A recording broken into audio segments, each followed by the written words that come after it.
Sa Diyos po ang papuri.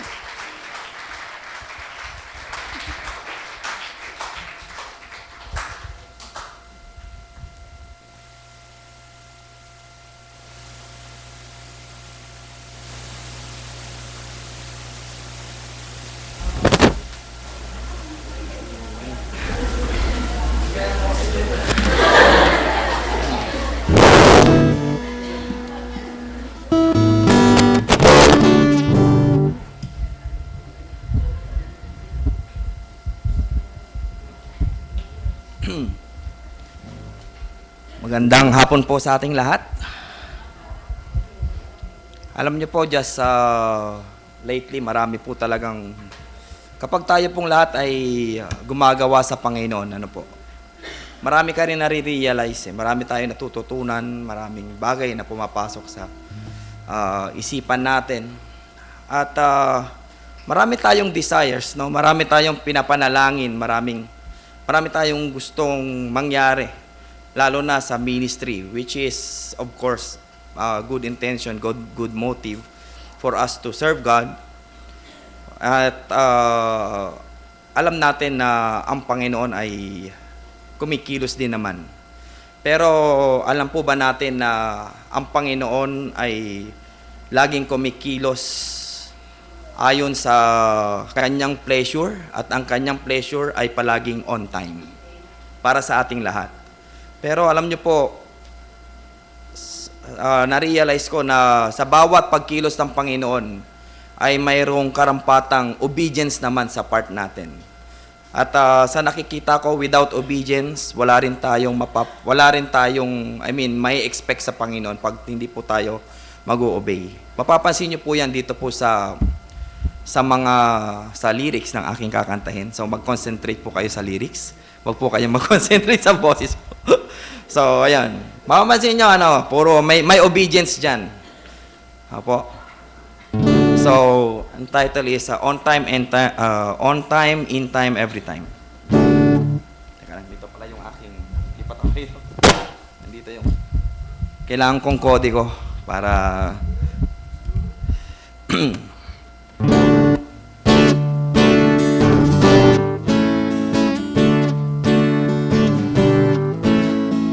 Gather round, children, got a story to tell you about a man who lived long ago. He was a leper and he needed a healing and he didn't know where to go. So the prophet told Naaman to go to Chile, Jordan, and there old Naaman would find that after 7 times into the muddy water got delivered right on time. God was in time for the children of Israel to cross the mighty Red Sea. He was on time when the walls of Jericho fell at Joshua's feet. Every time I feel discouraged, I don't have to wonder where he'll be. God's been in time, on time, every time for me.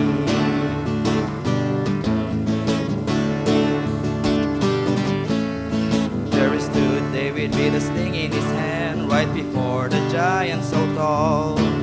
It was unlikely then to all of those men, surely Goliath would fall. And when the 3 Hebrew boys wouldn't bite at the bell, the king said they crossed the line and they were thrown in the flame. Then the 4th man came and got delivered right on time. God was in time for the children of Israel to cross the mighty Red Sea. He was on time when the walls of Jericho fell at Joshua's feet. Every time I feel discouraged, I don't have to wonder where he'll be. God's been in time, on time, every time for me. God was in time for the children of Israel to cross the mighty Red Sea. He was on time when the walls of Jericho fell at Joshua's feet.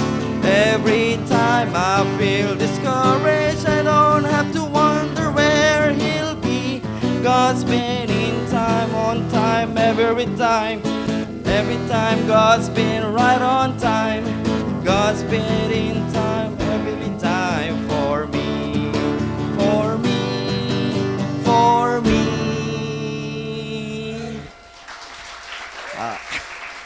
meron pa po akong isang kakantahin.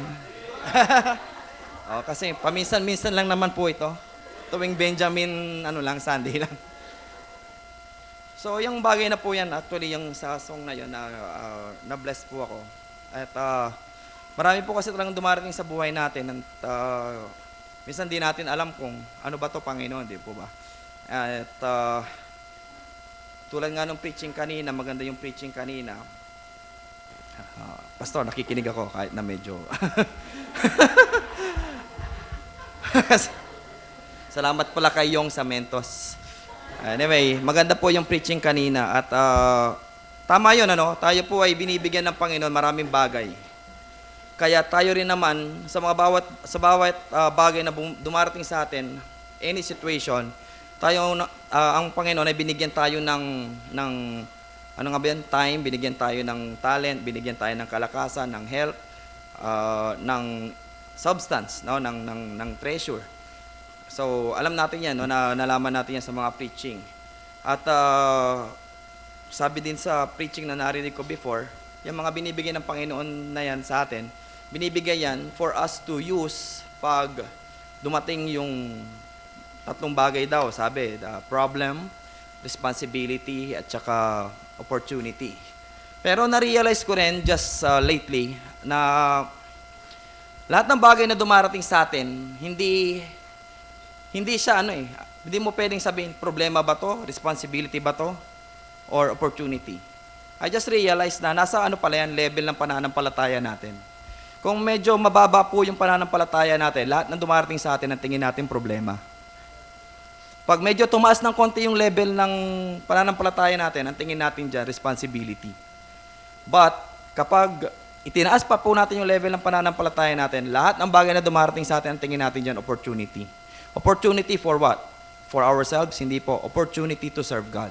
Opportunity to do things for God. So, ganun po yung dating sa akin, na pag dumating to, ano ba to Panginoon? So, ang hahanapin lagi natin dyan, ano ba yung para sa Panginoon dito? Ba't dumating sa akin to? Hindi yung ano yung para sa akin. Hindi ganun. Kasi, magiging problema yun. Actually, yung problema, pag ang tingin natin sa isang bagay, problema, ibig sabihin lang niyan dumating sa atin yung bagay na yan, which is on time, but sa atin, hindi on time kasi hindi tayo nakapaghanda. So, yung susunod kong aawitin, it's actually about rapture, but yun lang, ang gusto kong, by way of application, gusto ko lang sabihin na hindi natin may expect kung kailan ang time ng Panginoon pag kumilos siya. Pero kapag kumilos siya, dapat handa tayo. Sa victory, sa foundation day, sa ngayon, di natin alam kung gaano karami pupunta. Kung konti ang pumunta, nakahanda ba tayo? Kung madami ang pumunta, nakahanda ba tayo? Kung nag-overflow ba, nakahanda ba tayo? Diba? Ganon din naman to Nung lote, nung dumating sa atin yan, diba? Pinagpipray natin, tapos after quite some time, parang natabangan na tayo, diba? Naghanap na tayo ng iba. And dumating, nakahanda ba tayo? So yung ganon, yun po yung gusto kong i-impart. So, I wish we've all been ready. So, tinignan ko tong yung lyrics nito. Bagay ba talaga yung wish na word? Pero kasi rapture kasi to So, kapag ikaw ay hindi ligtas at naiwan ka, wish na lang talaga yung bagay sa'yo kasi wala nang hope dyan, malamang. No? At siguro yung kung may hope man, gaditing na lang at para sa mangilan-ngilan na lang kung mayroong mang hope. Okay? So, kung prayer man, malamang kasi dumating ng Panginoon Diba? So, but I wish we've all been ready sa lahat ng dumarating sa ating buhay.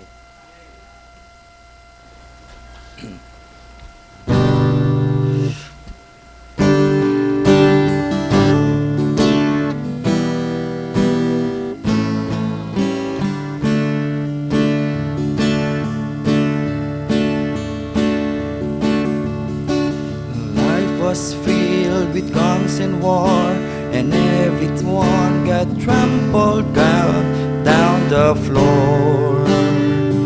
I wish we'd all been ready. Children died, the days grew cold. A piece of bread could buy a bag of gold. I wish we'd all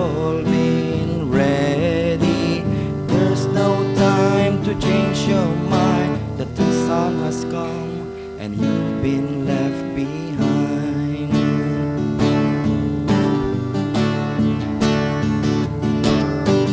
Man and wife asleep in bed, she hears a noise and turns her head. He's gone. I wish we'd all been ready. Two men walking up a hill, one disappears and one left standing still. I wish we'd all been ready. There's no time to change your mind. The sun has come and you've been left behind.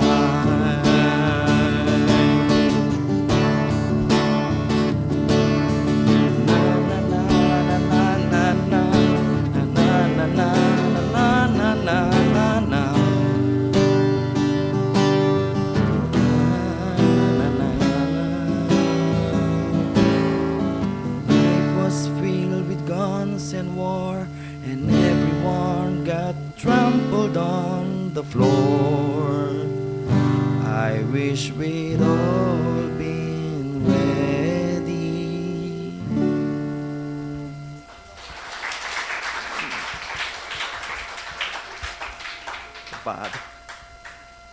Kinabahan ako. Sensya na ho. Habang kumakanta po yung ensemble, Tribe of Benjamin, pwede na tayo mag-prepare.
Showing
Hi everyone! Tribe of Benjamin, tara, akit na tayo. Yan, pwesto. Dito yung tenor, dito yung alto, soprano, then bass. Okay?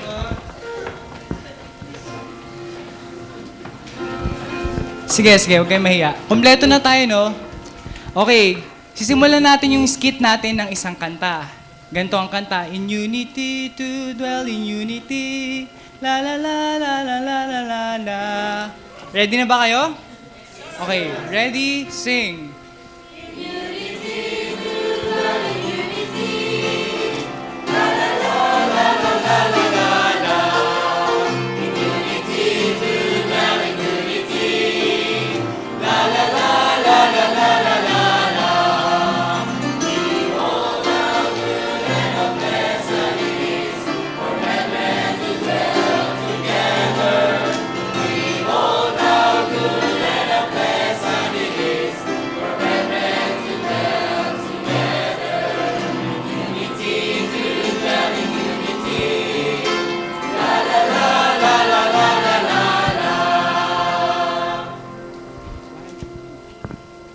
In unity, there is strength.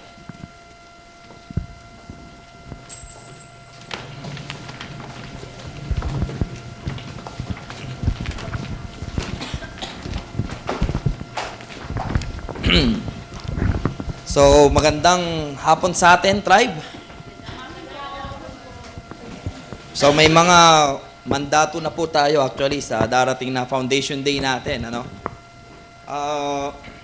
Based po dito sa aking minutes, galing sa napag-usapan namin nila Pastor Bong, saka sa mga naging meeting na rin ng church. Tayo pong Benjamin Tribe ay naatasan po na mag-contribute ng 30,000. Okay? 30,000 pesos. Okay? So, kung may tatanong nyo po kung paano naman yung ibang tribe, ganun din, 30,000 din sila. So, bawat tribe... Mas mura, sir, di ba? Oh, actually, mas mababa tayo ngayon. Oh. Good. Amen. Last year kasi, 40,000 yata, Opo, di ba? 40. And sa biyaya ng Panginoon, we were able to provide, no, to give. Ngayon, malamang ini-expect din ng Panginoon sa atin, no, sa biyaya niya, tayo rin naman ay makaka-fulfill ng contribution na ito. So, tinignan ko po yung mga nasa listahan po natin, actually mga nasa 40 yung mga considered active, 40 to 50. So, if I think na kung magiging tigo 1,000 tayo, malamang susobra pa tayo, di ba? So, together with our core group, na pag-usapan namin na gawing 1,000 yung baseline each. So ang tanong, sino ba sa atin ang kaya mag-commit ng 1,000? Oh, halos lahat, no? Okay, so lahat po ng mga nagtaas ng pangalan, ililista po natin. Ililista po ni Michelle lahat po yan. Tapos, ang mangongolekta si Michelle at saka si Ate Joy. Okay? Si Ate Joy ang ating ingat yaman. So, sa kanya lahat. Para diretso na agad sa pondo, di ba? Okay, okay ba sa inyo yon? Okay ba? Okay. In unity, there is strength. LJ, Kevin, Ate Joy. Wait lang, pwedeng mag-usap po muna tayo sa saglit. Yes, sir. Singilin mo na kami? So maganda, no? But apparently, meron akong balita. So, Sabi ko sa not Ate sure Joy. kung magandang balita or masamang balita. Good news. Pero ako po kasi ay nagkaroon ng urgent na alis. Naku naman.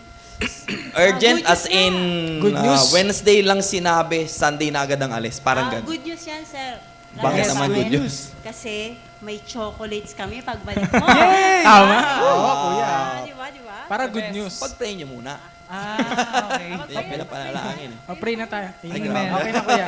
So, Okay, ganito kasi.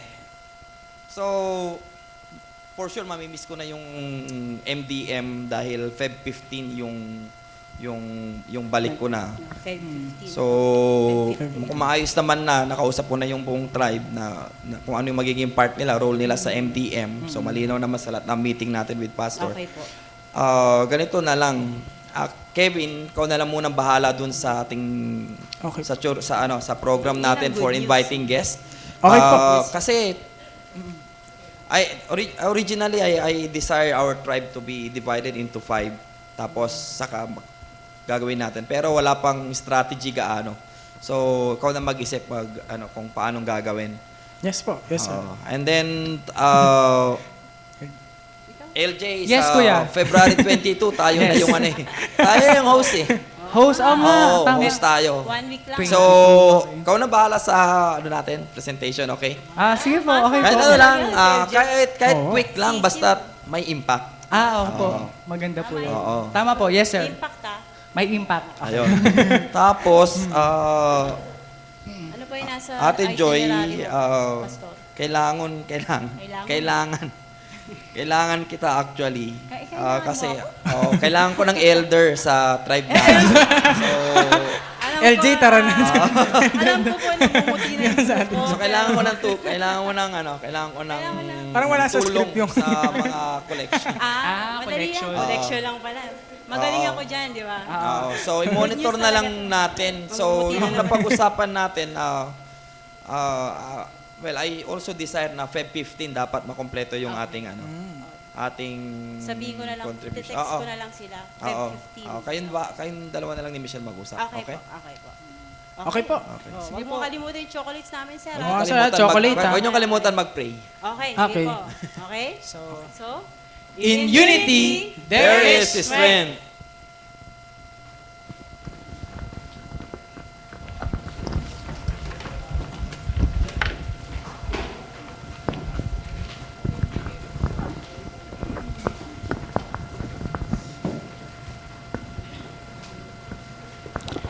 Okay, magandang hapon sa inyo mga katribo. Yan. Kagaya nung ibinilin sa akin ng ating leader, gagawa na tayo ng ilang strategy para sa ating mga saturation natin. Sa mga bisita natin para sa Foundation Day. Ngayon, ang gagawin natin, meron kaming ginawang form, visitors prospect form dyan. Ayun. Ayan, ang gagawin nyo lang dito, ilista nyo yung, at least yung mga personal na in-invite nyo na para sa ating Foundation Day. Then, ang gagawin natin, ipapag-pray natin to the following week. Okay? Sige, Ben, pakitulungan mo naman ako. Ayan. Okay. Yan, ilista nyo po yan, 7 po yan. Tapos, ang gagawin natin, after natin panalangin yan, of course, pag sure na siya, sa kanyo po, bibigyan sila ng mga invitation na kukunin niyo po kay Ate Michelle. Okay ba yon, mga ka-tribe? Okay ba yon? Ayan, okay. Para at least yung half nun, makapagsigurado na tayo ng bisita natin. Then, after nun, magko-commit din tayo syempre sa mga saturation activity natin. Okay? In unity, there is...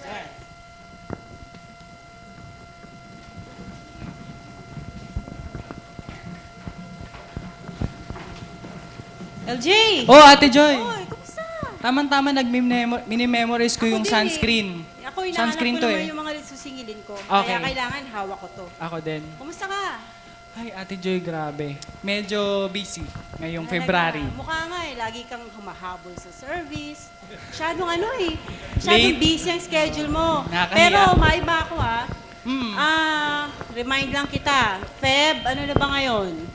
10. Sa 15, darating na si Rowella. Oo nga pala, no? Deadline na, magre-report tayo. Ha? Oh, man. Yung script, Oo nga pala, Ate Joy. siguraduhin mo, ayaw ni Pastor na bara-bara, ha? Oo nga Baka pala. mamaya masabunan naman ako pag uwi. Ha? Oo nga. Hindi dapat yan, ha? Yes, Ate Joy, nga pala. Piniremind lang kita. Opo. Short. Short, pero malakas ang impact. Yes. Intindihan mo. Pag hindi mo naman kaya, kunwari nagtotoxic ka. Kasi araw-araw nasa bakasyonan ka yata, Yes, di so ba? nag-training kami sa May Tanay, Oh, bakasyonan. yun. Then ito pa nga, Ate Joy, Kala ko sino pinapagbakasyonan mo dun eh. Nasaan pala? Tapos pinapapasok pa ako sa February 19. Yun, no? Ano bang kumpanya mo? Robinsons. Gusto mo, pasunog na natin kay Pastor yan, ha? Gusto mo? Wala pa akong ipon Pero eh. di ba holiday yun? Oo nga. Kaysa pa birthday mo, Feb 19. Oo nga. Wala ba kayong birthday leave? Ate Joy, alam nila na holiday pero hindi nila alam na birthday ko. Blessing pala. Alam mo kung bakit? Bakit, Ate Hindi Joy? nila alam na birthday mo, wala kang ililibre. Tama. Good blessing. Yes, Ate Pero Joy. kung sakali, kung sakali, na busy ka, sabihin mo lang asap na hindi ka makakagawa kasi dapat paghandaan natin to. Yes, oo nga, Okay? Ate Joy. Opo, Tama? Ate Joy. Okay, Dahil in unity, there is strength.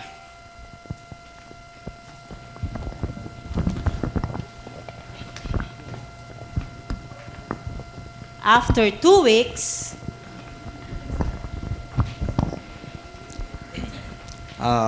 Ayun, no? yun, may Ayan. chocolates. Kamusta Yung na kayo? chocolates? Merl yun, no? Ang Sarap. bilis, kuya. Chocolates. Oo nga eh. Actually, pag nandun Chocolate. ka, tagal din. Yun, ano ba? Oo. Asan na si So, Michelle?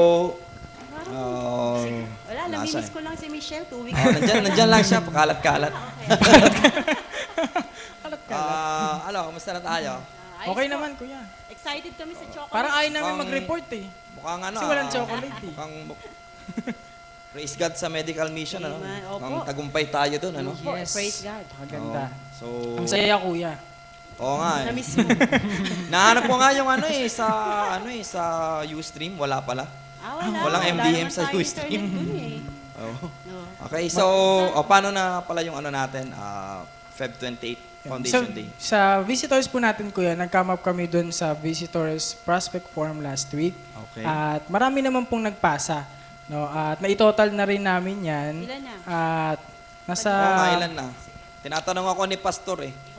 May kinakabahan siya, Benjamin, wala pang report. Oo, nakakakaba talaga yun. Yung nagpasa po no, nasa 100... Ano na yun, Joy? 20 yata. 120, yan po. Doon Pero pa lang ang yun sa confirm, personal. ang confirm, Yung confirm natin is 80. yun eh. Ayun. Oh, Ngayong week po, magko-confirm pa tayo. okay. Good. Tapos ang good news naman nun, yung mga tribe members natin, sumasama po sa mga saturation.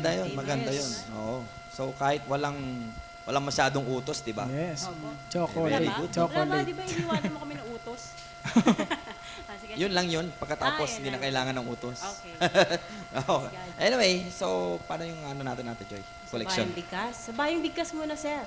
Sige, sa bayang Oo, bigkas sa bayang muna. bigkas. Medyo ano yan, Actually, sa sensitive bayang yata yung bigkas, collection. Oo, masyado ano yun eh. Yung sa bayang bigkas, konti na lang. Ha? Konti na lang. Anong konti? Magsabay-sabay Konti lang na lang umaatin? yung mga lalaki na pagbaba Konti lang ang ng kamay. umaatin? Oh, hindi, konti na lang. Hindi naman konti na lang ang sumali. Konti na lang, perfect na. Okay. So, ibig sabihin Sabay-sabay malapit na lang na. talaga yung pagbaba. Opo. Oo. Alam ko, Kasi konti na nauna lang magagalit kanina na si eh. Pastor. Malapit na pala. Nauna talaga eh. Oo. Konti na lang, perfect na yan. Yes. Ako, minemorize ko yun bago ako malis. Yun, Kaso, buti naman, ewan ko. nakaka-encourage ka talaga. Yun lang. Ayan. Pero yung ano naman, yung collection, kung ang sa Bayang Bigkas, almost perfect na. Ang collection natin, sir, praise God talaga, Okay. pasok na lahat. Oh, As of February Amen. 17, Sa biyaya ng Panginoon yung talaga, huling nagbigay, Deadline. pasok na. Shoot that ball. Sa tingin ko, may paglago ang tribe natin sa di ba, bagay na yan. talaga po. Amen. Hindi na sila pinipilit, actually. Wow. Sabi ko nga, That's great. tama na. That's Kasi 40, di ba? Inaabot pa din. Si Kuya pa magbibigay pa kasi Yun, karating niya diba? lang eh. Yung Hindi. mga gusto pang mag-bake, kolektahin pa yan Opo, para sa next foundation Opo, day. tama po yun. Yun. Okay. Okay so ayos pala tayo. Oh, tama po. LJ, report mo. Oh, ikaw, LJ. Yes, ka na. Kuya Ruel. Yan na. Nga pala, Feb Oh. 22, tayo na. Oo nga, Kuya Ruel. Ano nangyari? Meron na ba? Okay na po. For approval na lang po. Actually, ito na, approval daw. nakaprint na. Wow. Wow, di ba? Ang galing. Ako din eh. Oh, meron ako. Print na. Ganda niya na. 2 pages. Ito na po. Sige, so kailan natin pa-practicein yan? Actually, Kuya Ruel, ngayon na. Actually, naghihintay na sila. oh. Ngayon na? Yes. Oh, Ngayon na, okay, oo. bakit na sila? Okay, Yes. tara, tara, Okay. tara. Pasok na. Simulan na Pasok po na, natin. pasok na. Okay, sige. Okay. Let's go, Pasok let's na. go. Asan na yung pianist natin? Ayun. Ayun.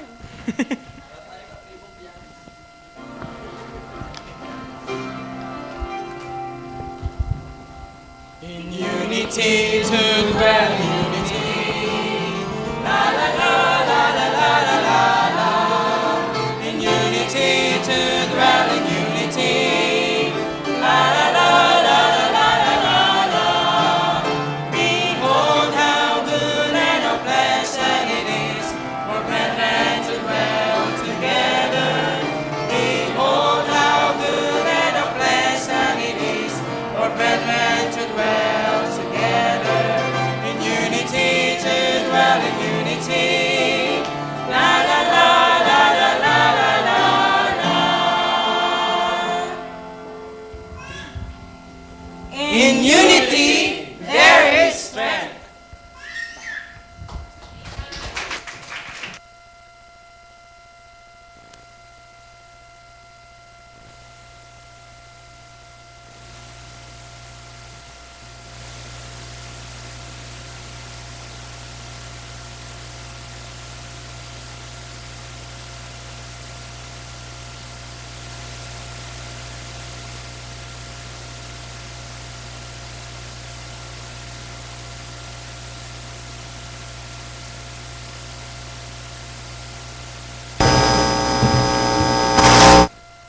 Amen.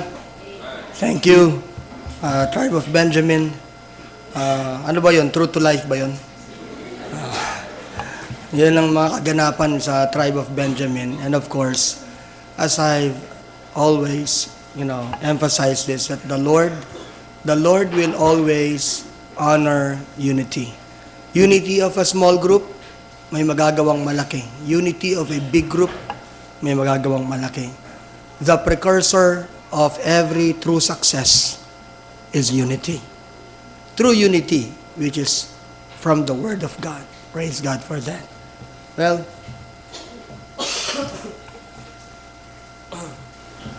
para sa atin namang report, mga kapatid, ay sa mga kaganapan at mga resulta for the past weeks. Sa ating morning service, mga kapatid, ay last week, kasi nung last Sunday night ay wala tayong service. Di ba? Morning service ba ito? Morning service last week? Wow. We had an attendance of 147. Tama ba ito? Ha? Ang tama lang yung total? Kala ko ang tama. Parang kinabahan ako dito. Yung total lang ang tama. Ang taas lahat pagdating sa total. Mali. Okay. Ang attendance natin ng morning service ay 147. We had 3 guests and 2 baptized. Amen? And now they are in Samar. Sabi nga, the Lord gives, the Lord taketh away. Blessed be the name of the Lord. Hindi, napunta naman ng Samar. Oh. Tithe, we had 14,395.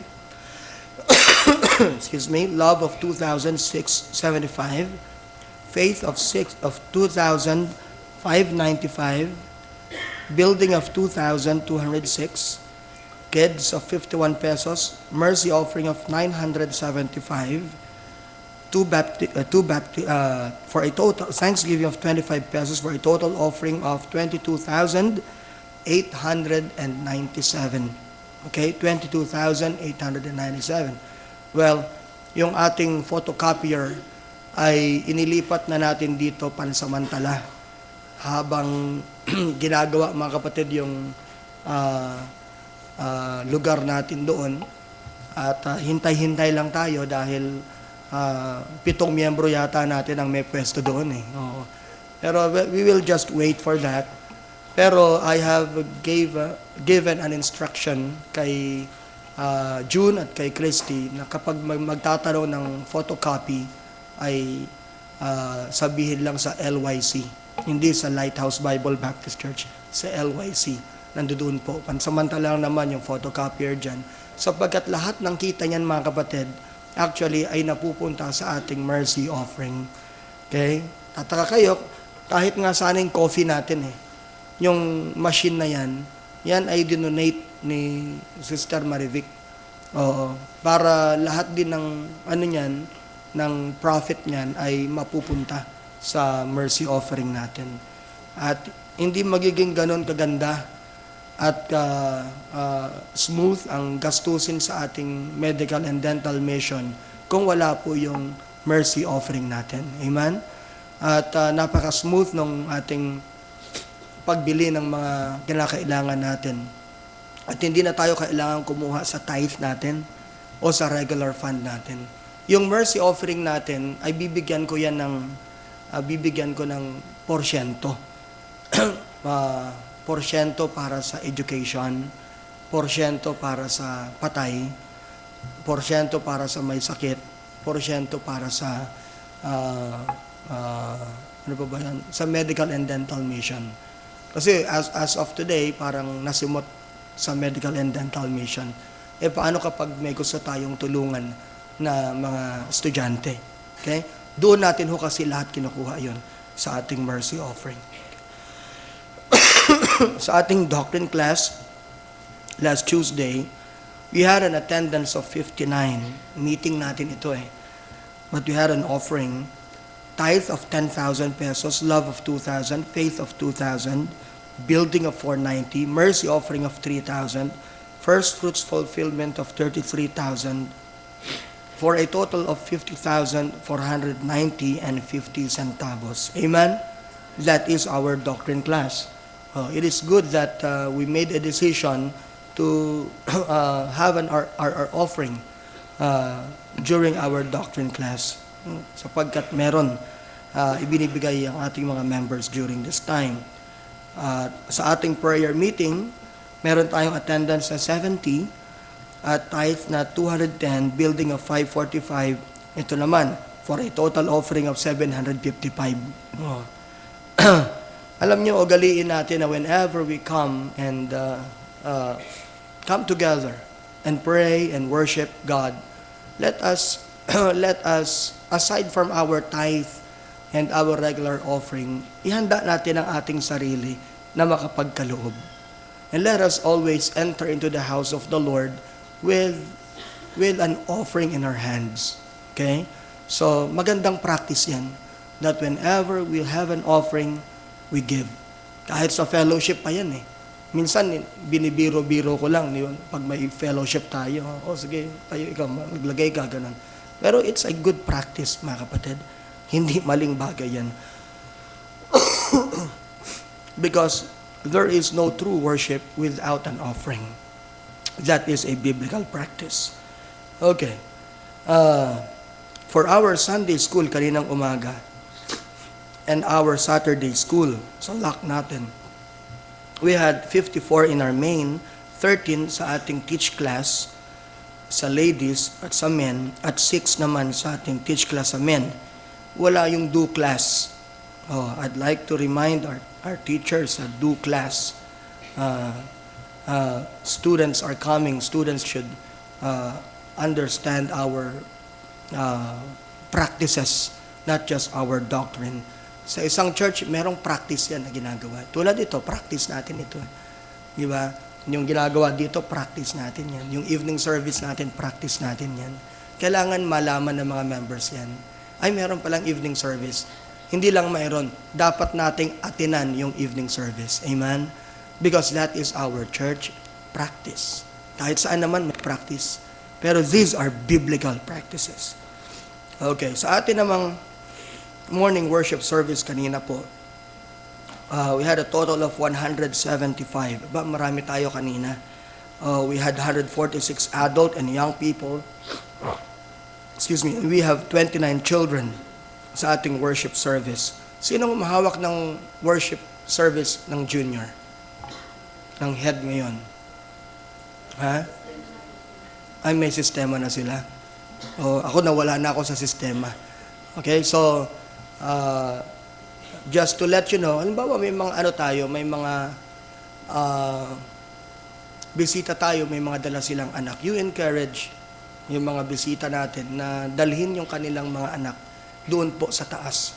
Sayang kanina dahil yung ano ba yan?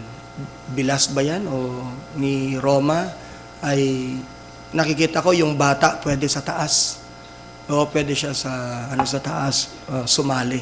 Pero ewan ko kung hindi nasabihan kaya nandoon siya sa nursery. Pero kasi sayang kung yung mga bisita natin mismo ay nasa nursery. Iba din eh. Iba pag nasa nursery ka. Iba pag nandito ka. Sa nursery, usual na maingay, usual na umiiyak yung mga bata. Okay? So, ewan ko kung paano natin magagawa yan. Actually, wala naman tayong nursing ministry o nursery ministry. Kasi kung meron tayong ministry ng nursery, ay may mga tao dyan na pwedeng pag-iwanan ng mga bata. At yung mga bisita nating nanay, they can come and attend the service na hindi nila iniisip yung kanilang mga anak. Iwan lang nila yung kanilang gatas ng bata and everything, mga diapers. Yun lang, pag breastfeeding, wala silang maiiwan. Kaya, I thought of that, na magkaroon tayo ng nursery ministry. Okay? We had 175. Altar result, we have 8 visitors, 8 guests. Kanina, I have learned, some of our guests kanina ay mga Christians na. But we had 2 professions of faith. Amen? 2 professions of faith. Alam nyo, you pray when I extend the invitation because I can sense, I can smell, okay, that somebody would want to come.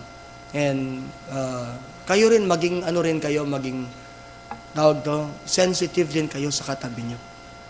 Pag nakita yung medyo umiiyak na, gusto na mag-forward, ayaw mo pang tanungin. Tanungin mo na, gusto mo bang tumanggap sa Panginoon? Sasamahan kita sa harap. Di ba? Ganun lang. Kanina, meron tayong isang bisita, umiiyak na eh. Umiiyak, pero pinipigilan niya talaga. Nung sabi ko, you look at me please, pagtingin, nagulat pa ako, pagtingin niyang ganun, yung mata niya, lumuluha na ng ganun. Hindi ko alam kung nasundot lang niya or what. Pero I hope na mahirap talagang pigilan yung bagay na yun eh. No? Pero let us just help these people. Hindi mo naman siya kino-convince. Hindi mo naman siya fino-force. You are just asking the person kung gusto niyang lumapit sa harap. Okay? Huwag niyong sisikuhin. Minsan may nakita ko. Alam niyo, pag nagkakita ko ng ganun, parang gusto ko nang tapusin yung invitation kaagad. Huwag niyong huwag niyong pipilitin. Huwag ka na. Ayaw nga eh. Ayaw. We're saved by grace, not by force. Amen? Okay. Sa offering naman natin kanina, we had a tithe of 8,180, love of 1,140, faith of 1,085, Free Will of 1,300, Kids of 85, Mercy of 1,520, and Thanksgiving offering of 100 pesos for a total offering kaninang umaga po of 13,410. I understand that this is a lean Sunday, but lean Sunday or not lean Sunday, whenever we have an opportunity to give and to be a blessing, gawin natin mga kapatid. Lalong-lalo na sa panahon ngayon, no? Basta pag sinabing kailangan natin ng ganito, kailangan natin ng ganyan, kailangan eh. Di ba? Sige, bumili tayo. Kailangan nating tambakan yan. 20 truck, go ahead. As the Lord gives and as the Lord provides, then we'll spend it for the Lord. Amen? Okay? So ngayong gabi, ay tayo po ay magkakalob ng ating offering. If you have given your tithes and offering kaninang umaga, you can still give because no one is hindering you to give. Okay? So, yung AVP natin ay pakita, ay, mamaya na kayong makiat. Yung AVP muna pala natin. Oo. Let us watch our AVP before we take our offering.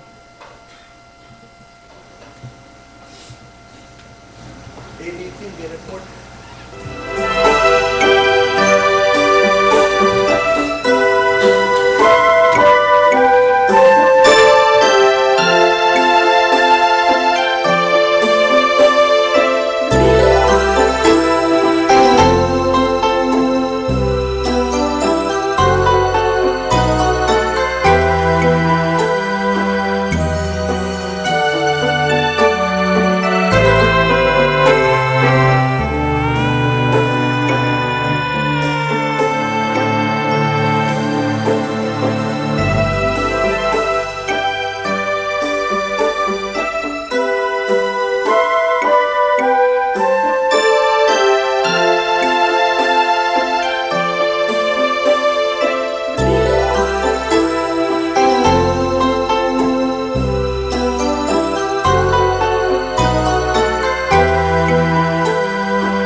Line 5, action.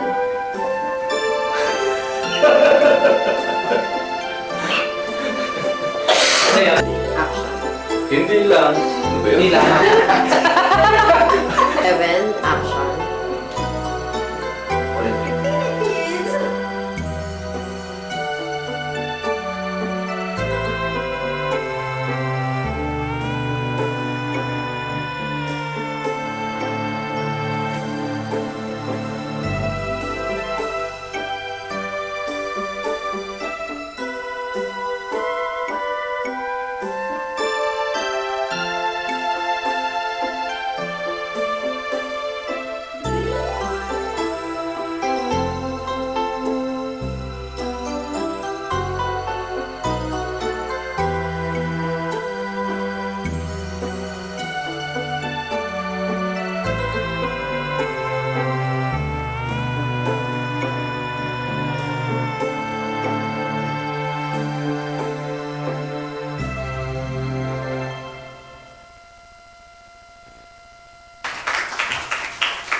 So yung on Friday, wala na po tayong mga practices, no? Ang meron na lang tayo ay mga confirmation ng mga guests. And I praise the Lord for our people sapagkat hindi tayo napagod, nagbaliw sa pag-i-invite ng mga guests. On Friday, ay atin pong doon na tayo sa CAD Theater. Okay? Magkikita-kita pa ba dito? On Friday? Magkikita-kita muna dito. Ng anong oras? Yung mga men, if you please avail yourselves, 10:30 in the morning, yung mga men ay dito na po. Bakit? dahil yung stage po, no, yung stage ay kakalasin natin, tutulong tayong magkalas pababa. Dapat hindi nakakalasin yun. Kung hindi natin kakalasin yun, hindi ho tayo magkakaroon ng mas maluwag na altar para mag-forward yung mga tao. So, kailangan natin kalasin yon, tulungan para makita natin kung paano magkalas. So, kailangan ko ng mga kalalakihan po, 10:30 pa lang ng umaga, ay magkita-kita na po tayo dito, papunta sa CAD, magkakalas tayo. Young men, men, and adult men. Career men and adult men. So, ganun po. Tapos, mga 5 o'clock in the morning, 5 o'clock in the afternoon, kailangan po nauna na doon yung mga technical people, such as yung mga sa lights, sa sounds, sa mga Q people natin, mga stage, okay? Stage managers, tama ba? Stage managers. So, para practicein na natin actually yung sounds, AVPs and everything, para pagdating ng mga miyembro natin, okay, hindi natin kakapain immediately. We can do with our practice sa katulad na ginagawa natin dito. Okay? Let me ask, anong oras ang practice natin? It's 8 o'clock, right? 8 o'clock actually yung start doon. Kaya, earlier mga kapatid, dapat ay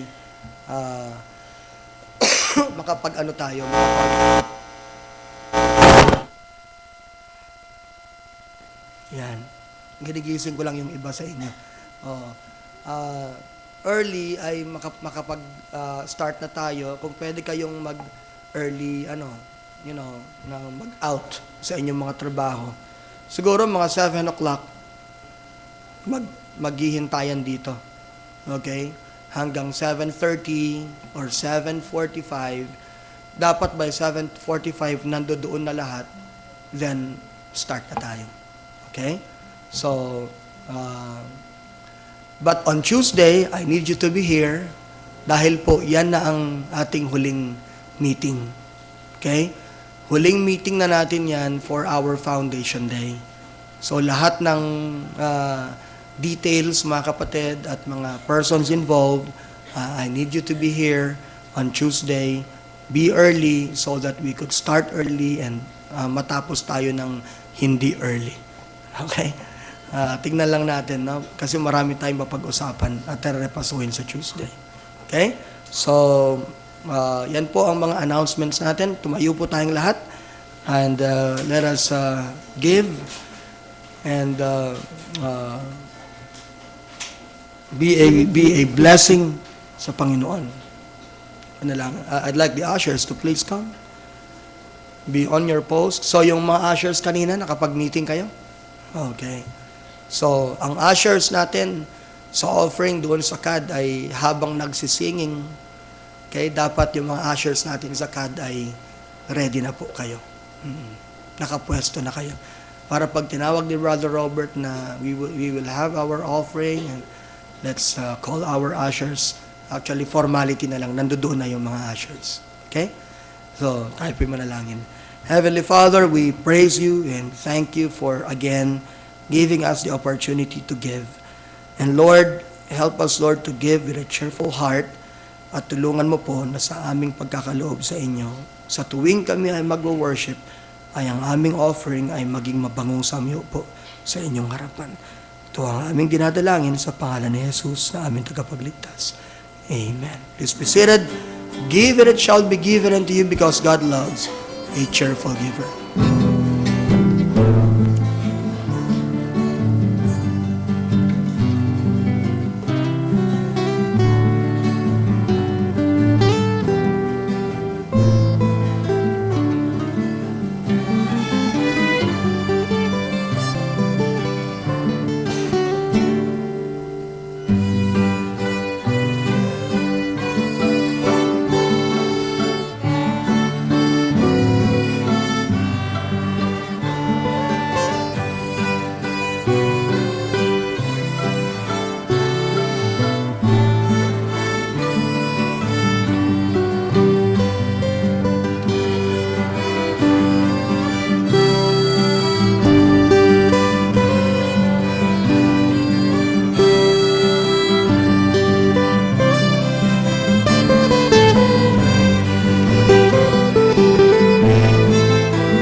Low. Yan. Magsitayo po tayong lahat. Let's sing one song.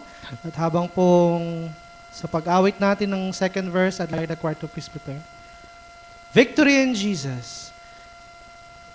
Sabi ng kanta, there is an old story.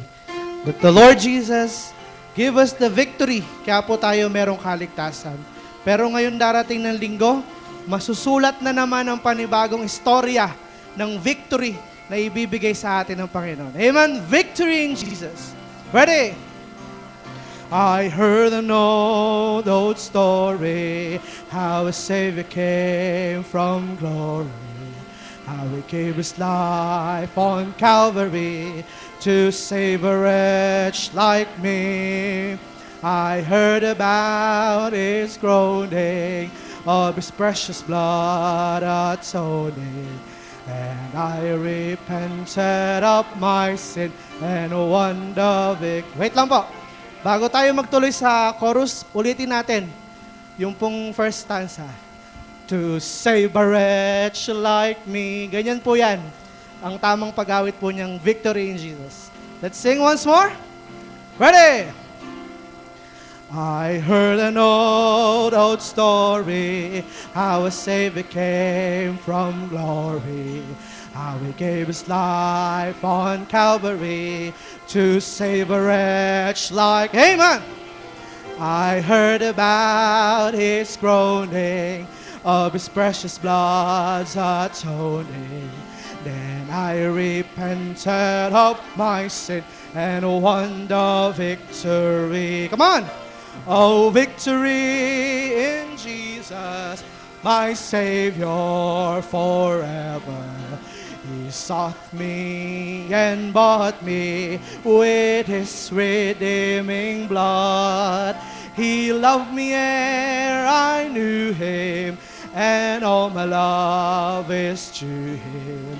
He plunged me to victory beneath the cleansing flood.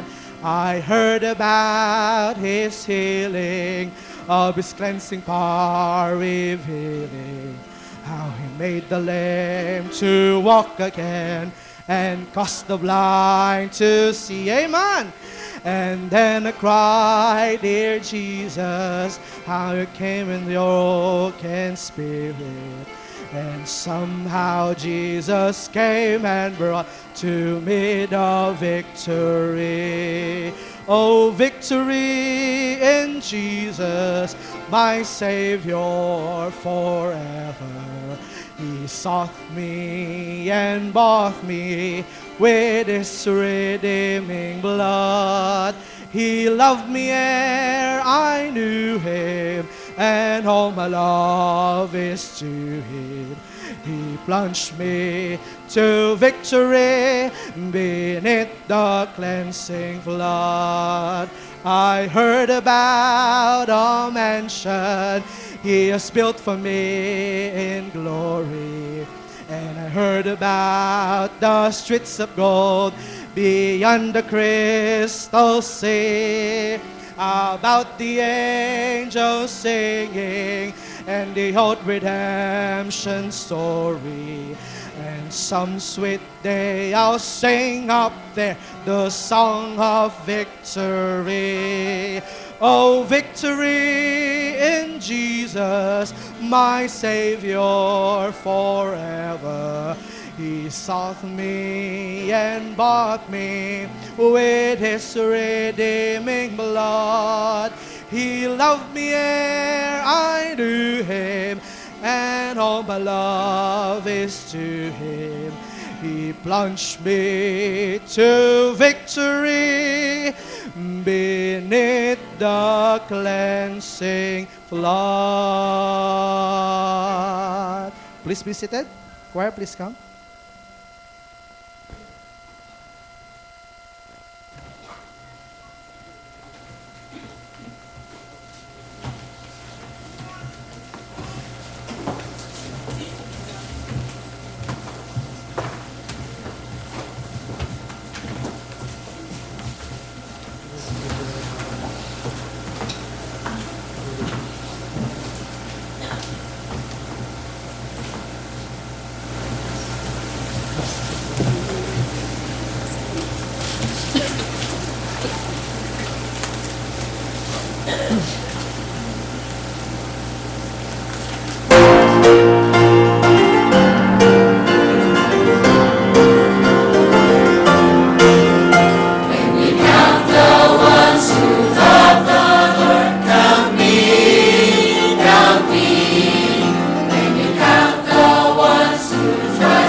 Alam nyo, yan ang magandang mga awit, no?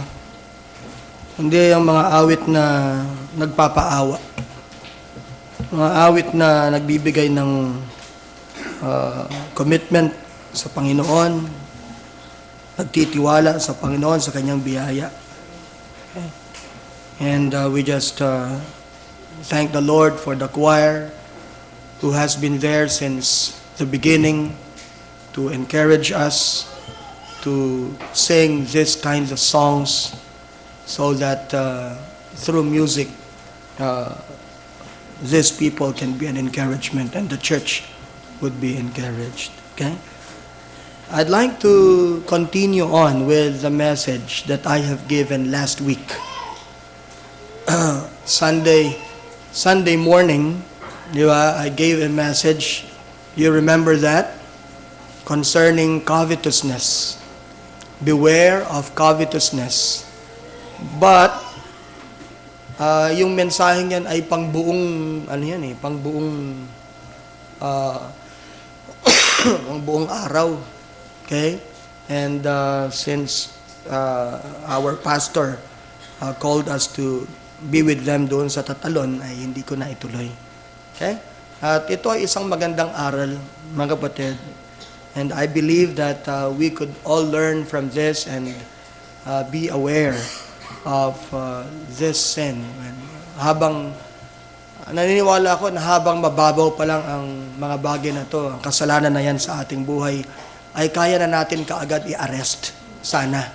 At wag na tayong magpakalunod-lunod pa sa ganitong klase ng kasalanan. Beware of covetousness.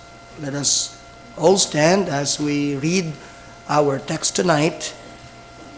Yung kaninang binasa ni LJ in Luke chapter 12, verse 15 to 22. Just follow me as I read, please. And he said unto them, Take heed and beware of covetousness, for a man's life consisteth not in the abundance of the things which he possesseth. And he spake a parable unto them, saying, The ground of a certain rich man brought forth plentifully, and he thought within himself, saying, What shall I do, because I have no room where to bestow my fruits? And he said, This will I do, I will pull down my barns and build greater, and there will I bestow all my fruits and my goods. And I will say to my soul, Soul, Thou hast much goods laid up for many years. Take thine ease, eat, drink, and be merry. But God said unto him, Thou fool, this night thy soul shall be required of thee. Then whose shall those things be which thou hast provided? AJ, may feedback? So is he that layeth up treasure for himself, and is not rich toward God. And he said unto his disciples, Therefore I say unto you, take no thought for your life, what ye shall eat, neither for the body, what ye shall put on. Manalangin po tayo. Aming Panginoon, maraming salamat po sa inyong salita. Salamat po sa inyong warning. And Lord, these things can come to us, Father, like a disease, like a debilitating disease na dumadating sa amin nang hindi namin alam at hindi namin na-detect. But Lord, I pray that through the light of your word, ay mas maging maingat kami at alam namin ang gagawin namin so that we could combat, Panginoon, itong klase ng pag-uugali na ito na nananalaytay na sa amin nang kami ay mga hindi paligtas. At ngayon, Panginoon, ay tulungan mo po na gawin namin ito at layuan namin ang mga bagay na ito. That your word says that we should mortify these things. And all this, Father, we pray in Jesus' most precious name. Amen. Please be seated. Maraming salamat po. We said that covetousness is the desire to have more. The tendency of a person or of a person to desire more. Okay? At this has been a problem of many Christians of today because of the prosperity gospel na ating mga naririnig. I once asked a veteran missionary, and I asked him, why is it that, of course, mga first missionaries ito nung ng first batch sa Bible back. It's good na buhay pa siya at nagtuturo pa sa Bible school. Sabi ko, tinanong ko kung bakit kakaunti na ang mga nagsusurrender sa ministry ngayon. Ano sabi niya, it is prevalent. Even in the States, bumabagsak ang mga enrollees sa Bible school. Hindi na ganun karami at ganun ka-exciting ang Bible school ngayon. It is because of covetousness, sabi niya. At ito ay nag-creep in sa maraming churches because of the prosperity gospel. Na ang mas hinighlight sa isang church ay ang pera, ang blessing. And blessing would always be defined as what? As money. Ngayon, naging ang mga members ay naging lovers of money instead lovers of God. So, may mga churches din naman, sabi niya na ang nangyayari is that binabayaran na nila ang kanilang pagiging membership, ang kanilang pagiging member. Okay? All they do is to work and work and work more, and then they give big offerings, and that's it. Para wag ka lang magsalita, Pastor, ayan, there's my offering. Okay? Alam mo, sa Metropolitan, pag mataas ang offering, mababa ang attendance ng prayer meeting, galit na galit si Pastor Benny. Okay? Mataas ang offering at mababa ang attendance ng prayer meeting. Kinakabahan na yan. Why? Because sometimes money can mislead us. Money can mislead us, our church, na parang, we are successful because we have more money. Ganon din naman sa ating mga individual lives. We might be misled into thinking that the favor of God is upon us because we have more money. Sabi ng Bible, beware of covetousness. Mismo ang Panginoon nagsabi, di ba? Beware of covetousness. Ibig sabihin, covetousness might creep into us, might creep into a pastor. And hindi tayo, hindi tayo exempted to every one of us without actually realizing na nasa atin na pala. So we need to take heed on this and be aware of this. At hindi natin minsan ma-detect yan unless the Word of God is preached to us. Unless the Word of God would shed light on our own spiritual condition. Okay? Kaya nagbigay ang Panginoon ng parable. A parable para masusugan niya yung covetousness. Okay? What are the symptoms of covetousness according to the Word of God?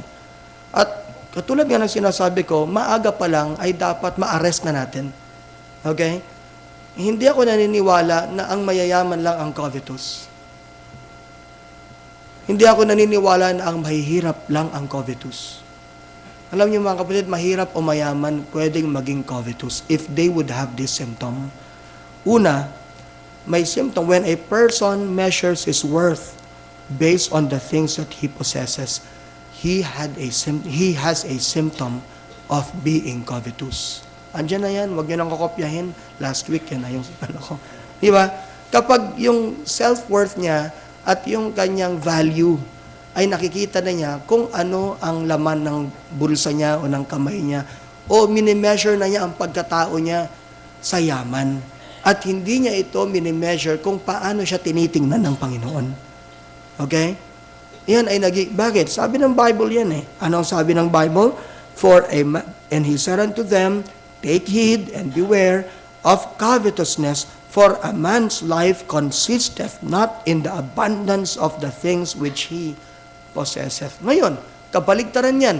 If you measure your life according to that which you possess, then you have a symptom of being covetous. Yung walang-wala, di ba? Ang nagsi-self-pity na siya. Sabi niya, walang-wala ako at parang awang-awa na siya sa sarili niya. Bakit? Kasi walang-wala nga siya eh. Eh bakit ganun yung attitude niya? Dahil minimeasure niya yung kanyang attitude o yung kanyang buhay kung ano ang meron siya at wala siya. Okay? The Bible says, it is not good to compare. It is not wise to compare. Tingnan mo yung mga kaklase mo sa Facebook. Di ba? Minsan pag tinignan mo sila, parang nagpa-picture sa Singapore, nagpa-picture saan. Eh magpa-picture ka din dyan. Oo, magpa-picture ka din. Pero wag mo sasabihin na, klase kong ito, nakaabot na dito. Ibig mo sabihin, isang linggo lang, nasa, Australia. After 1 week, nasa Canada siya. Di ba? Parang nakakainggit. Mga kapatid, what you have does not define you. What you have, the material things that you have, does not define you. Minsan akala natin pag marami ka, fruitful ang buhay. Ang definition kasi ng fruitfulness ay maraming pera. No. Diba? It is God who defines who we are. Amen?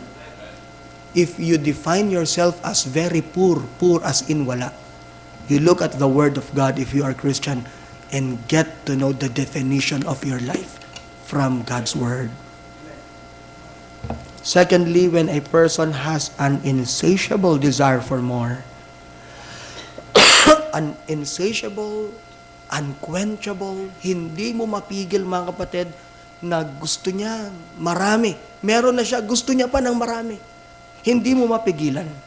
Luke 12:18. And he said, this will I do. I will pull down my barns and build greater, and there will I bestow all my fruits. When your life is defined and your life is consumed by having more, get me? Get my words? Kapag ikaw ay consumed na, yung buhay mo, yun na lang. To have more and more and more than what you have. Meron ka naman, hindi wala eh, meron. Pero consume na ang buhay mo. Para magparami pa. Symptom yan. Next, when a person's security and confidence becomes his money, riches, or the things that he possesses. Kapag ang feeling secured siya. At yung confidence niya, mga kapatid, ay nasa pera na. Walang problema. Bakit? May pera eh. Di ba? Walang problema. Hindi problema ang pera, mga kapatid. Totoo naman eh. Problema ang pera pag pinoproblema natin. Di ba? Luke 12:19, "And I will say to my soul," relax ka lang, soul. Take thine ease. Okay? Walang problema. Bakit? You eat, drink, and be merry. Why? Thou hast much goods laid up for many years. Ang dami yan, no? Di ba? Bakit ka mangangamba? Ang dami-dami mong pera. Tanggalin mo yung pera, mangangamba siya. Tanggalin mo yung goods, di mangangamba siya. Di ba? Pastor, di ba practical yun? Hindi. Ang sabi ng Bible, huwag tayong mangamba. Amen? Take no thought for the morrow, for the morrow will take thought of itself. The grace of God is sufficient for us. Sabi ko nga sa inyo, mga kapatid, nung pumunta tayong Tatalon, 1 linggong panalangin. Ngayon kinanta nila, totoo yun eh. At lahat ng kanilang gustong gawin, ay iba yung pagkilos ng Panginoon. Naghahanda ng 7 million this sacrificial offering. At talagang 7 million. Ang plano pala ng Panginoon, 3.5 million lang. Bakit? Kumilos ang Panginoon in such a way na hindi na magbibigay ng 4 million or 3.5 million. Bakit? Habang nag-uusap sa table ng ganyan, tinanong nung may-ari ng lote, what about the capital gains tax? Well, they're yours. It's yours, yung capital gain. Sabi ng may-ari, yes, I'll do it. Amin ang cheque. Naglagay, 3.5 million. Ganun lang. Samantalang 2 lote na natin yung capital gains nila, no? 3.5 million, ibinahin. Pagbayad ng ganyan, tinignan ko yung mukha ni Pastor Ben. Parang pati siya, hindi makapaniwala. Doon sa biglang pinirmahan nung may-ari ng lote. You imagine that. Minsan, we take thought of those things. Pero hindi natin alam, iba pala ang pagkilos ng Panginoon. And it is an everyday answered prayer. Give us this day our daily bread. Sabi ng Bible. Iba-ibang pagkilos ng Panginoon eh. Etong sa atin, ang tagal nating pinag-pray, ang tagal nating hinintay. 2.5 million, from 2.5 to 2 million. Nung 2 million na, inalok na sa atin. Tamang-tama, may 2 million tayo. So, handa tayo. Binili natin. Walang utang. Pero mga kapatid, pag yung security mo, di ba? Hindi mo sasabing, wala akong problema at hindi ako magwo-worry kasi may pera ako. Listen, hindi tayo magwo-worry kasi may Panginoon tayo. Amen? Hindi tayo magwo-worry. At yung confidence natin wala sa blessing. Yung confidence natin doon sa nagble-bless. Parati naman tayong ganun, di ba? Do not put your confidence in man. Put your confidence in God. O sa larangan ng pag-aasawa, pwede yan. Kahit saang larangan. Mga kapatid, nagiging covetous tayo when we put our confidence on the blessings. When the blessings becomes our joy and sadness. When the blessing becomes our source, of our security. Listen, the source of our security is God. Amen? He gives us what? Eternal security. May eternal security ka ba ngayon? Kailan ka nagkaroon ng eternal security? Sabihin mo ba yung eternal security mo ay pagkatapos ng buhay na ito? Hindi, mga kapatid eh. Hindi nga natin alam the security that we have in Christ is from eternity past to eternity future. Kung ngayon, nagpo-possess ka ng security from God, That eternal security ay hindi lang sa larangan ng kaligtasan yung security natin. Amen? We are secured in the hands of God for all eternity. Kasama itong eternity present. Eternity past, hindi natin alam yun. Eternity present, ngayon yun. And eternity future. We are eternally secure. And that is because of God. Minsan nangangamba tayo. Wala nang pera. Wala na. Saan tayo huhugot ng pera? O bibigyan ka ng wisdom ng Panginoon kung paano. Kasama yan sa security niya eh. Pero huwag kang mangamba dahil ang Panginoon ay nandyan. Symptom ng covetousness, kapag parati na tayo nagwo-worry, kasi wala tayong mahawakan na pera. Next, when a person's wealth is laid up for himself alone. Normal na normal yan kahit sa mga mananampalataya. Kapag siya, let us be honest with the Lord. Can you be honest with the Lord? Sa mga plano ba natin, ano ba ang bottom line? Pera? Pera para saan? Para sa atin. Kasama ba ang Panginoon sa iyong, di ba? Sa iyong pagplaplano, sa lahat ng iyong endeavors. Mga kapatid, pag ang bottom line natin pera, arrest it because that is a sign of covetousness. To make more money. What is the bottom line of us, of you going abroad? Pera. Hindi ba salita ng Diyos? Hindi ba spiritual stability? Anong bottom line ng pag-aaral mo? Pastor, let's be practical. Pera. Beware of covetousness. Luke 12:20-21, But God said unto him, Thou fool, this night thy soul shall be required of thee. Then whose shall those things be which thou hast provided? Verse 21, So is he that layeth up treasure for himself, and is not rich toward God. Sabi ko sa inyo, yan ang disiplina ng mundo. Mag-ipon ka para sa sarili mo. But are we rich toward God?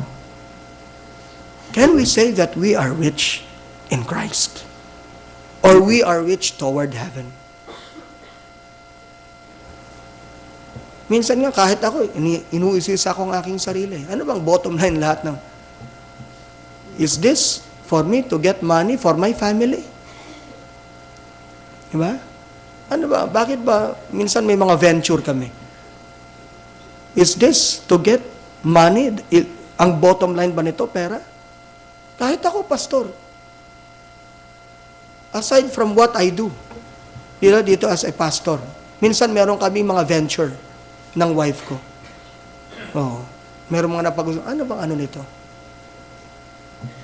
So, everyone should ask this question. Bottom line ba pera? Bottom line ba is for me to get money? Kasama ba ang Panginoon dito? If God is not the intention of these riches, if the intention is for you to be secure, then beware. Covetousness is creeping in. We might be rich in this world, but we are totally bankrupt.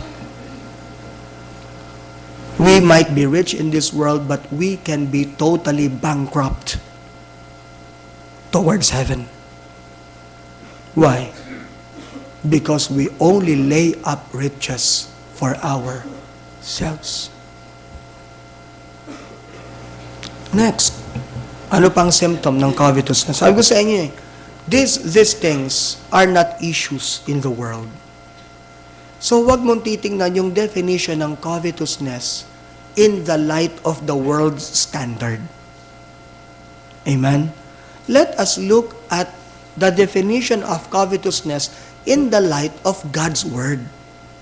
In the standard of God's Word.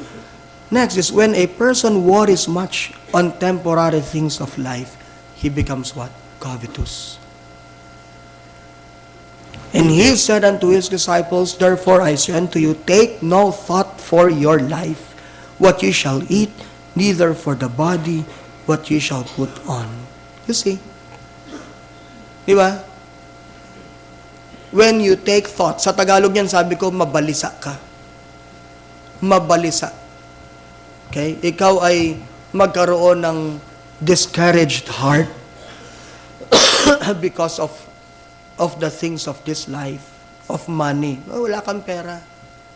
Okay? Many Christians are always after money. At pag hindi nila nakuha yung pera, nababalisa. Mga kapatid, iba yung iniisip mo at pinapagplanuhan mo yung mga pangangailangan mo dito sa mundo. Faith yun eh. Alam ba pinapagplanuhan mo and you ask wisdom from the Lord, Panginoon, ganito po, may mga plano ko ganito. Lord, I pray that you would give me wisdom.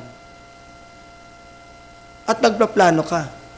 Iba naman yung mga kapatid na ikaw ay worried na worried.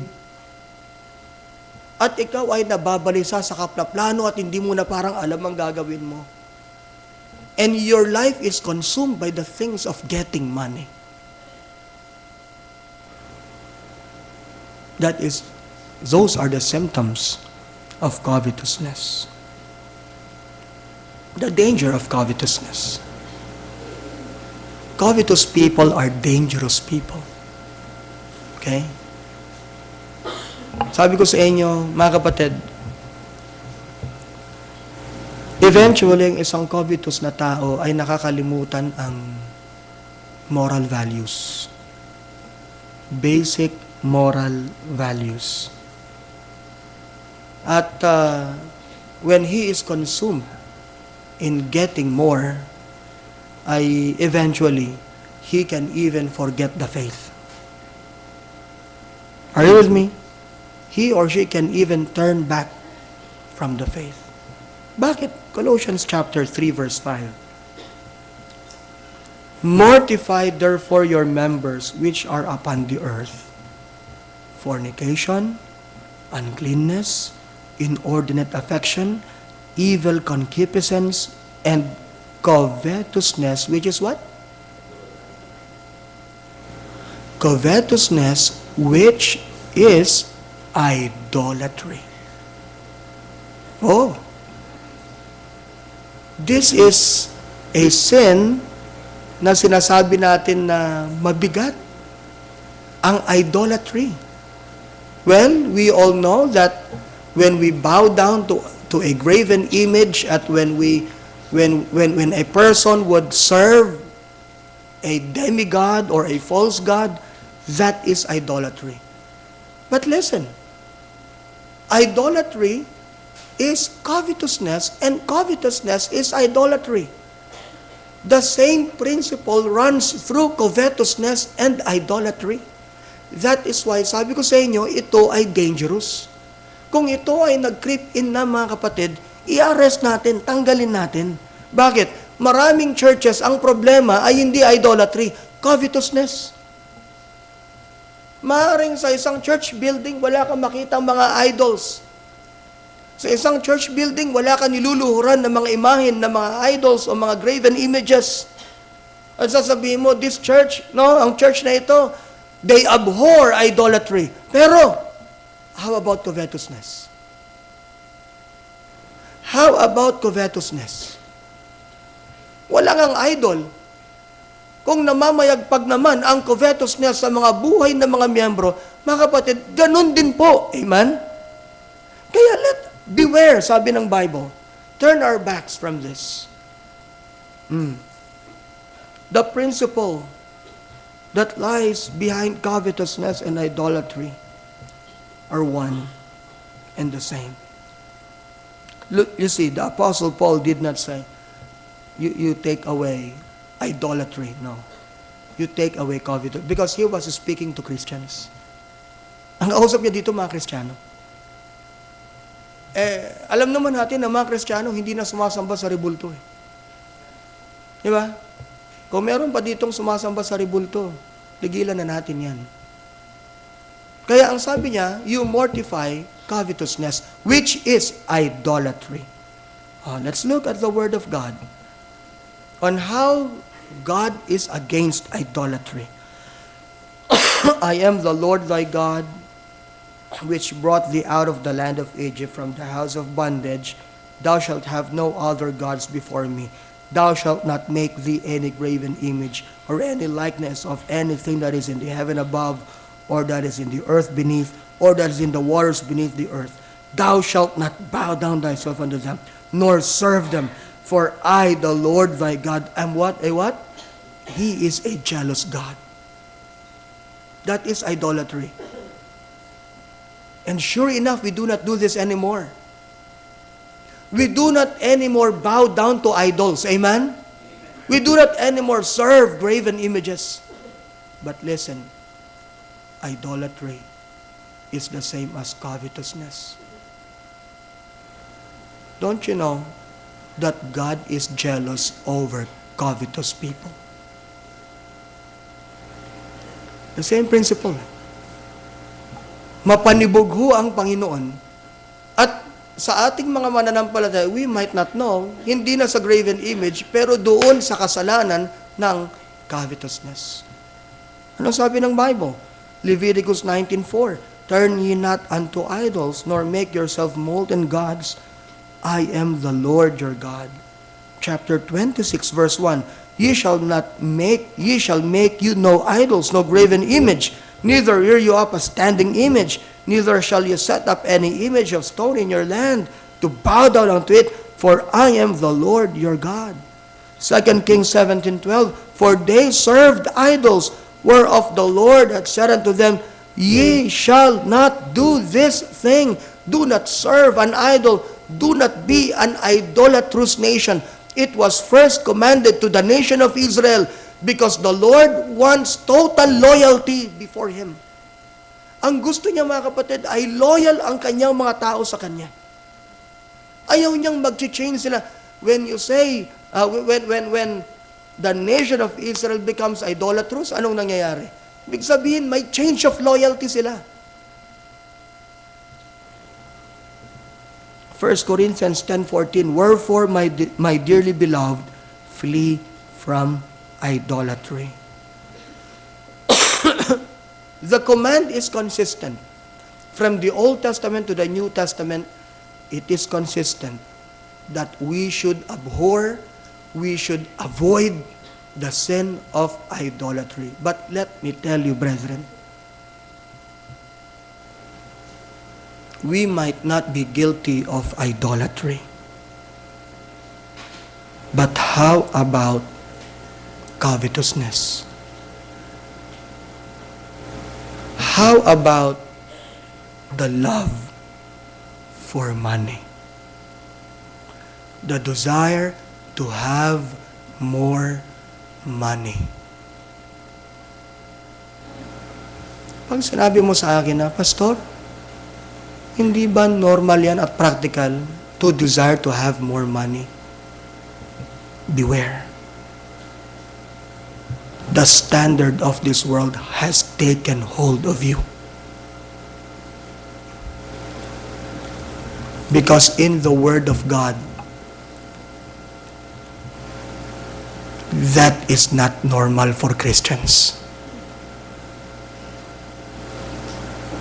The desire to have more money is not the standard of the Bible sa mga mananampalataya. I am not against riches.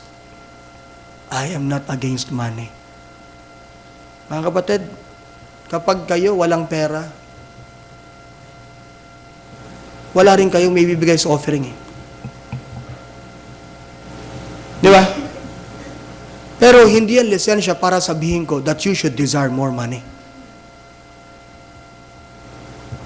I should not contradict the Word of God for that. Hindi ko pwedeng sabihin dito na dapat wala ka. No. Let your moderation be made known unto all men. The Lord is at hand. Ibig sabihin mga kapatid, ang buhay ng isang mananampalataya is with moderation. Ang buhay ng mananampalataya, mga kapatid, is with much control. Kapag sinabi ko sa inyo, sige, magpakayaman kayo at ibigay niyo sa Panginoon yan, I am putting you in a dangerous place.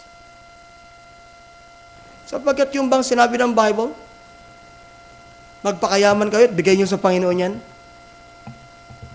Ang sinabi ng Bible, mga kapatid, godliness with contentment is what?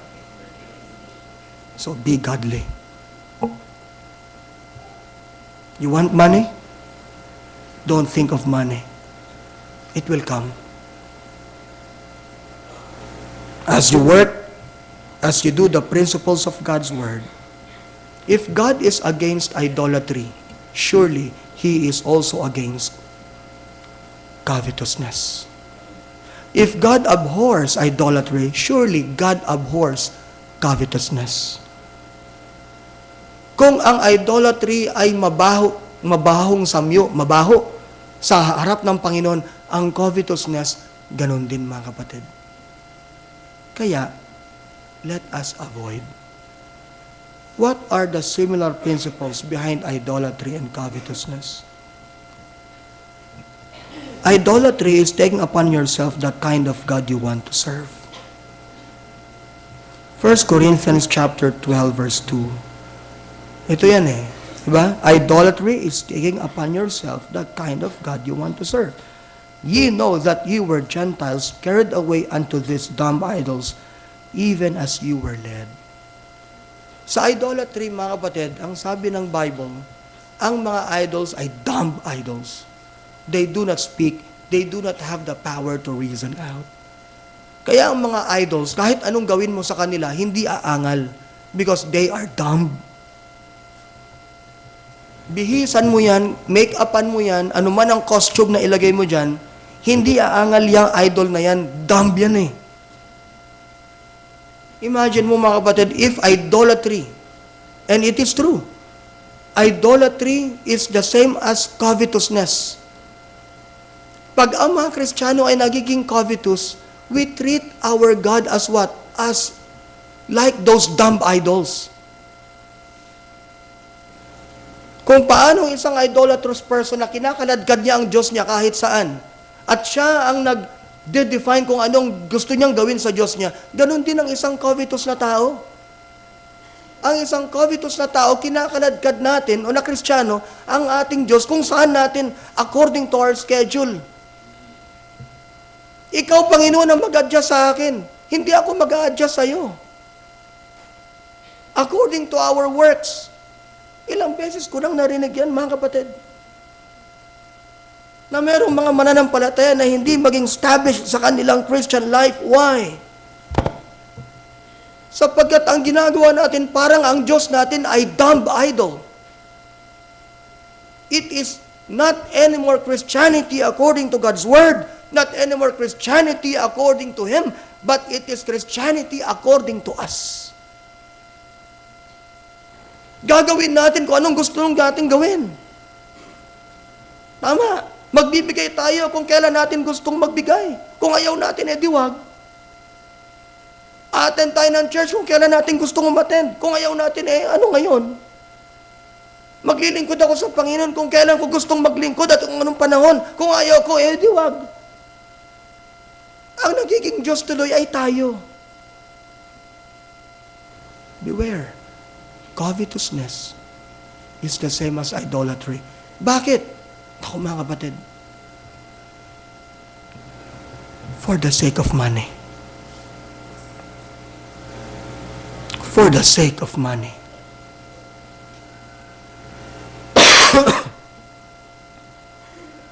Secondly, idolatry is a deliberate change of allegiance from the true and living God to a false God. Na kahit ikaw ay saved na, hindi mo kailangan baguhin ang lifestyle mo. sapagkat naiintindihan ng Panginoon kung anong klaseng buhay meron ka. At tinatanggap niya yan. Kung ikaw ay nagtatrabaho sa club, trabaho mo yan tuloy. Kung ikaw ay gambling lord, at least lord ka. Di ba? Trabaho yan, at gawin mo yan. Ganun ba? Di ba?